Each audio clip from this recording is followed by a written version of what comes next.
This is called the Lana platter. It's made up of many northern Thai dishes like lab, kua, mo lana, and yum chin kai. This platter was created by Pam Liberta, who was raised in northern Thailand. Her goal is to bring traditional Thai dishes to Kansas City. Her restaurant Waldo Thai is actually in my top 5 favorite restaurants of Kansas City. Not only do they have a freaking amazing Thai menu, they also have a cocktail menu that complements the food amazingly. If you happen to be in Kansas City, please give this place a chance.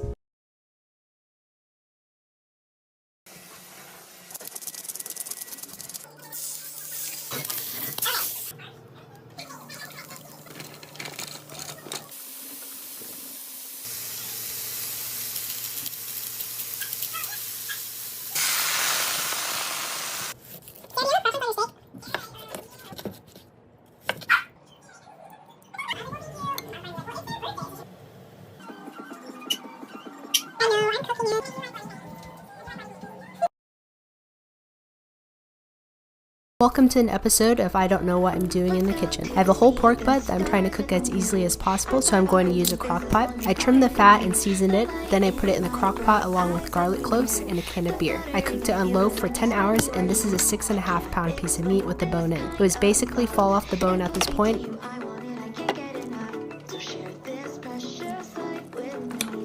I'm really happy with how it turned out. I used most of the meat to make barbecue pulled pork sandwiches that were really good.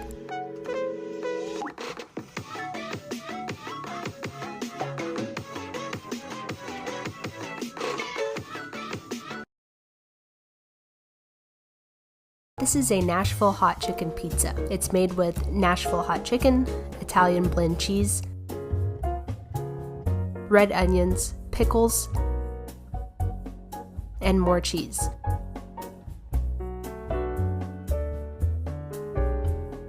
Then it's topped with ranch and parsley. You can find this at Old Shawnee Pizza in Kansas City. Besides the crab rangoon pizza, this is my favorite one that this restaurant offers. So I'm probably going to get a lot of heat for this, but I'm curious to see if anyone else does this as well. Growing up, whenever my dad made me and my siblings spaghetti, he always added 2 Asian ingredients, and that's soy sauce and sriracha. To this day, I have to add them whenever I eat spaghetti. It just works. I don't know how to explain it, but comment below if you do this too. Today my husband asked me out, and I was very excited because I have not spent any alone time with him ever since he got his PS5. Growing up, I never really heard the words I love you from my parents, and I don't hold that against them. They learned how to love from their parents and so on, and I know they love me even though they may not say the words all the time. Today, for example, my mom called me and asked if she could cook for me, and I automatically wanted to say no, don't worry about it, don't go through the trouble. I know that she truly wants to cook for me, and that's how she says I love you. And so I said sure, I would love some food. She packed everything into a little bag, which I picked up from their porch, and now I'm enjoying lao, which is Vietnamese hot pot. I moved out 4 years ago, and she still asked to cook for me, and I wouldn't have it any other way.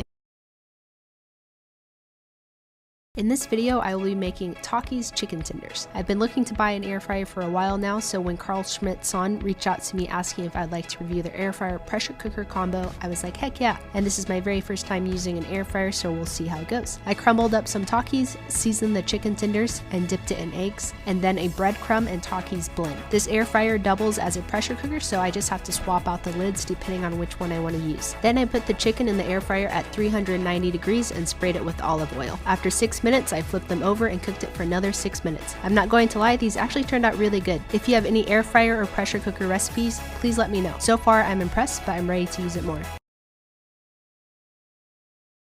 It's time for my 300k ramen giveaway. I initially intended just to run the giveaway on TikTok, but since I blew past 300k, I'm going to give you more opportunities to win a 5-pack of these noodles on my Instagram and YouTube channel. All you have to do to enter is comment your TikTok username and what your favorite food is. You can comment on this post and my latest post on Instagram and YouTube. I will pick 2 winners from each platform. Links are in my bio. Good luck!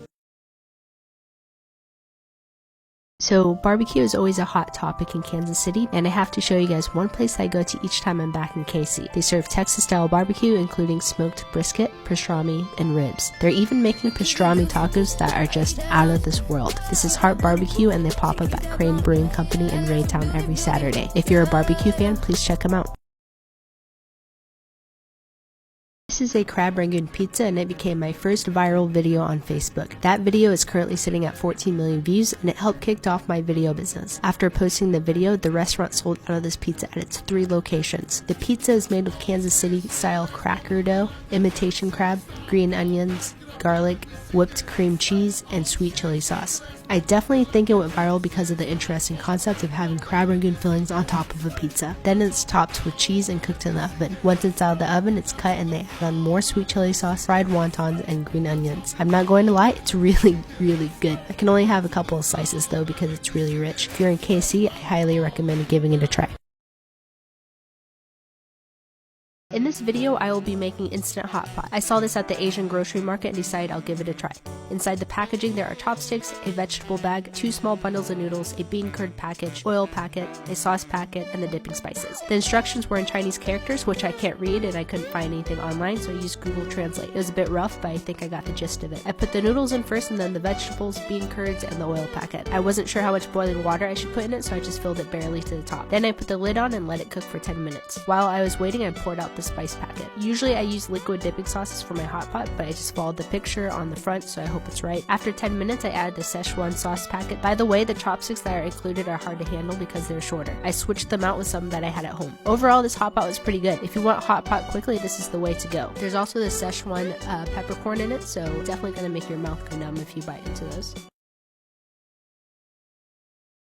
When I first started my business, people thought I was crazy and naive for filming restaurant videos for free. But my goal was to build a following big enough so that I could live off of ad revenue and never have to charge the restaurants for the video work that was posted on my platforms. The thing is, most small family-owned restaurants don't have the budget for video marketing. What the people from the beginning didn't know was that I was building my brand, my portfolio, and my connections. I've been to over 200 restaurants the past few years, and some have come to me asking for paid video work. Not only that, but I'm now monetized on 3 platforms. So while it is good to listen to advice, it's also rewarding to stick true to yourself.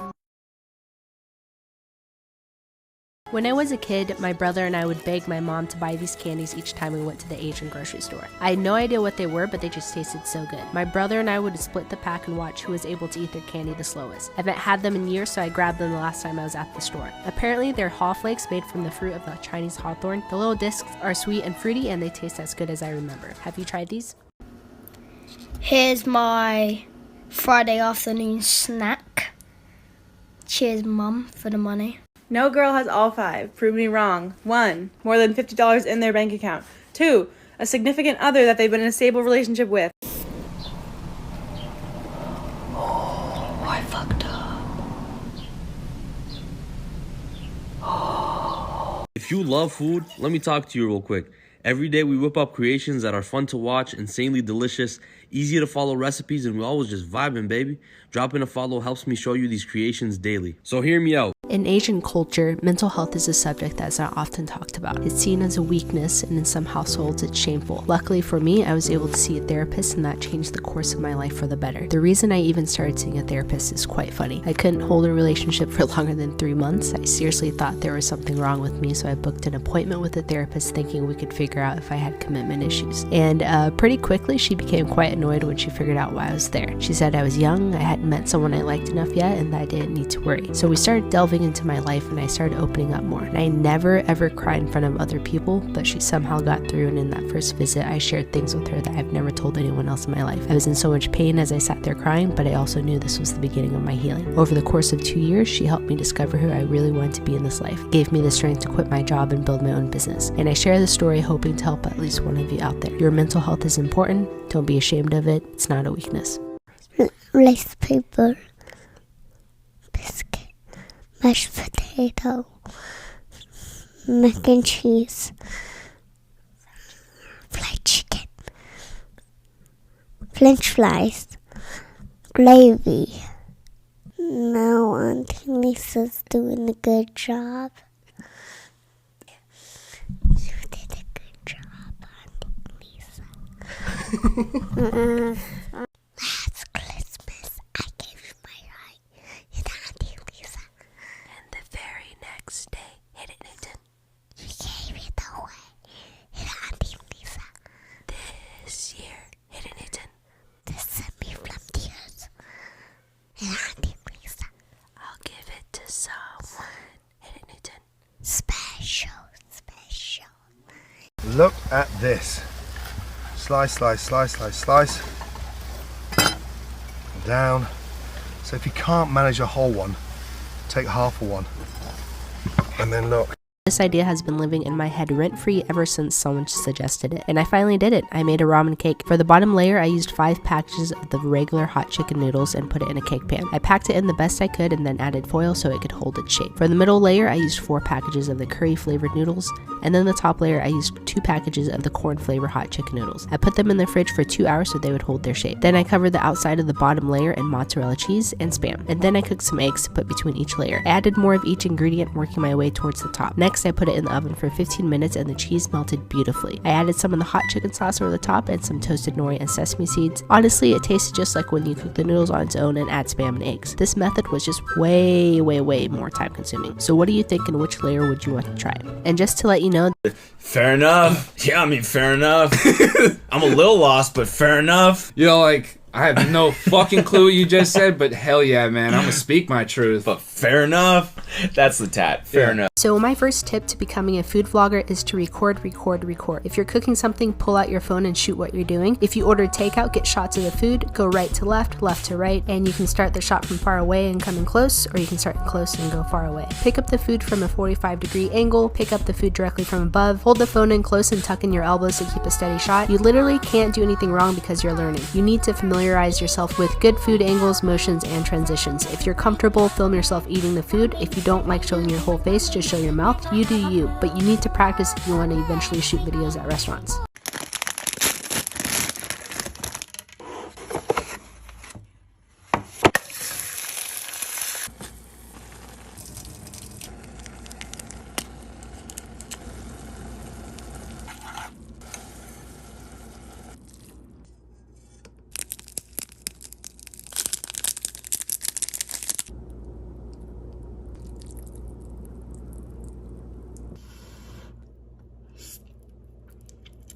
Did you know, I mean, you probably did, that you can make tortilla chips in your air fryer? Cut them however you want, lightly spray them with oil, cook them for about 10 to 15 minutes at 400 degrees, salt them at the end. Perfectly crisp tortilla chips. So I find this really surprising, but Instagram is so much more toxic than TikTok. I've had some videos go viral on there and I don't even read the comments. Last night, BuzzFeed posted a compilation video showing some of my stuff, and in the video I mentioned what got me into cooking, which was the pandemic, and I said that I was still learning, and I got railed in the comment section. And someone even said I was lying because I had a cookbook and I was on a cooking show. I never claimed to be a chef, and the fact that I learned to cook new things in the kitchen last year is a win for me. In their defense, I think BuzzFeed showed mainly my spring roll and instant ramen videos. I didn't watch the whole thing. Anyway, I wasn't going to make a post about this, but I just had to get it off my chest, and now I'm moving on. I hope you all have a wonderful Sunday.